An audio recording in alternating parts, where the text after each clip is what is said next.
Halo Pentusias, kembali lagi bersama saya. Sebetulnya hari ini saya nggak berencana untuk bikin video, tapi berhubung kantor sedang evakuasi karena COVID, saya ada sedikit waktu luang dan saya mencoba latihan copperplate kaligrafi. Copperplate kaligrafi itu adalah kaligrafi yang dikembangkan di abad ke-18. Dulu sering dipakai buat surat menyurat ataupun catatan lainnya. Sekarang sering dipakai juga untuk undangan ataupun buku menu di restoran. Nah, cara menulis copperplate ini seperti apa sih? Pertama kita butuh oblique pen. Kalau mau tahu lebih banyak tentang oblique pen, bisa cek di sini. Lalu kita butuh tinta dan kertas yang oke. Kali ini saya pakai kertas dari Canson, tipenya marker paper, itu bisa dicari di toko online. Cara pakainya adalah kita celup seperti ini karena dia nggak ada tabung tinta. Jadi kita celup, lalu pastikan tintanya nggak berlebihan. Kalau berlebihan kita bisa sedikit tiriskan. Hati-hati ya kalau memakai wadah tinta yang seperti ini karena bisa gampang sekali tumpah. Nah, copperplate kaligrafi itu sebetulnya sedikit tricky, sedikit beda sama tulisan sambung yang kita kenal di zaman modern ini. Kalau kita nulis huruf sambung itu kan seperti ini. Misalnya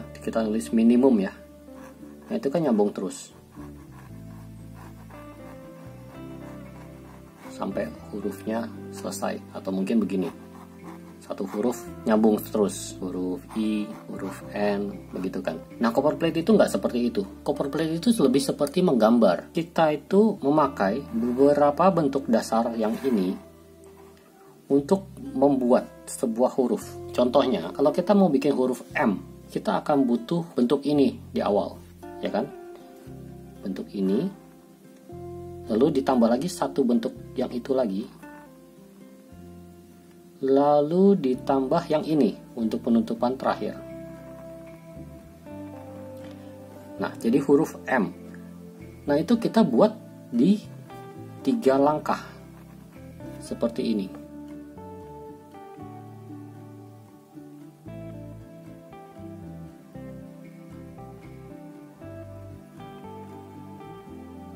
Bisa dilihat tadi saya nulis 3 langkah, 1, 2, dan 3. Kalau mau nulis huruf I, kita berarti butuh yang ini ditambah 1 entry stroke namanya. Entry stroke itu adalah seperti garis perkenalan seperti ini. Lalu kita akan tambah yang ini, huruf I, lalu dikasih titik. Nah, tadi jadi terjadi 2 tahap di sana, ini dan itu. Kalau mau huruf N kan begini, lalu begini. Berarti bentuk yang ini dan yang ini. Tarik garis ke atas, tidak perlu ditekan, ke bawah. Pas garis ke bawah, jangan ditekan di titik tertinggi. Justru kita mesti turun sedikit. Nah, kurang lebih di sini baru kita mulai tekan. Lalu di ujungnya kita kalau bisa tuh jangan membulat titik ini di sininya. Kita tuh harus bikinnya begini. Endingnya. Nah, itu mungkin butuh latihan ya, saya pun masih belum lancar. Biasanya selalu saya kebanyakan hasil akhirnya itu bawahnya membulat begitu loh. Yang bagus itu adalah yang begini, di bawah ini seperti potongan rapih gitu. Oke, kembali lagi ke sini, huruf N ya, naik ke atas.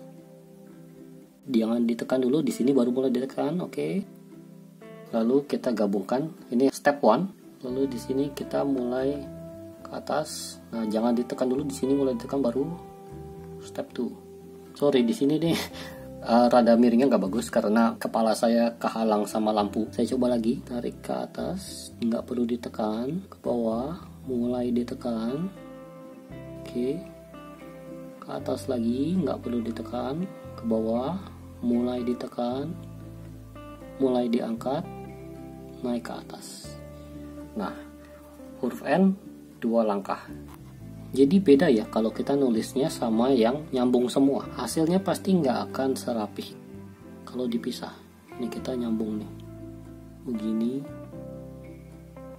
Begini.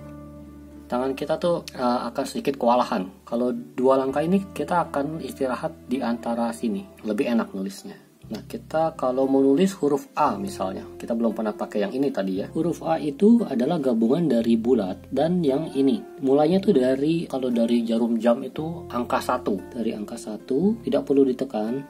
Nah, itu kurang lebih nanti ditekannya tuh di angka 11. Maksudnya begini ya, jarum jam itu ya.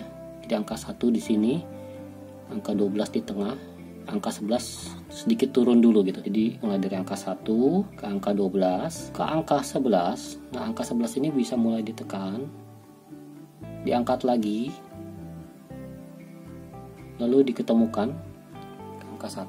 Nah, kalau udah jadi bulat, kita sekarang siap-siap untuk bikin yang ini. Ini tahap 1, kita istirahat tangannya, kita celup tintanya mungkin, lalu kita bikin garis lurus, ditekan, oke, diangkat. Nah, itu huruf A. Jadi step 2-nya adalah bikin buntutnya. Kalau kita mau bikin huruf P misalnya, nah huruf P ini ada 2 ya. Saya kurang suka yang terlalu klasik sih sebetulnya, karena kurang relevan untuk bentuk zaman sekarang, tapi kurang lebih begini. Entry stroke-nya ya, garis perkenalannya dulu. Lalu kita bikin garis seperti ini, tapi rada panjang di sini. Nah, jadi dia tebal semua. 1, 2, dan garis yang ketiga adalah yang seperti ini. 3. Ini saya kurang sempurna. Harusnya kalau mau bikin yang ini, garis ini ya, jarak sebelah sini sama jarak sebelah sini itu harus konsisten, harus sama. Misalnya ini sekitar 4 mili dari sini ke sini, dari ujung sana ke ujung tengah itu juga 4 mili. Ini saya yang ini rada mepet. Kita tuh harusnya begini. Gitu. Nah, dengan latihan garis dasar seperti ini, kita akan bisa banyak sekali membuat huruf-huruf lain. Nah, itu sharing sedikit yang sangat singkat dari saya tentang copperplate kaligrafi. Kalau mau tahu lebih lanjut tentang copperplate, silahkan tulis di komentar. Kalau memang banyak yang penasaran dan mau belajar lebih detail tentang copperplate, saya akan buat video yang lebih panjang. Mudah-mudahan nggak bosen, karena kalau memang mau serius di copperplate ini, banyak sekali tata cara menulis yang harus dilatih berulang-ulang. Oke, sampai jumpa di video selanjutnya. Bye-bye.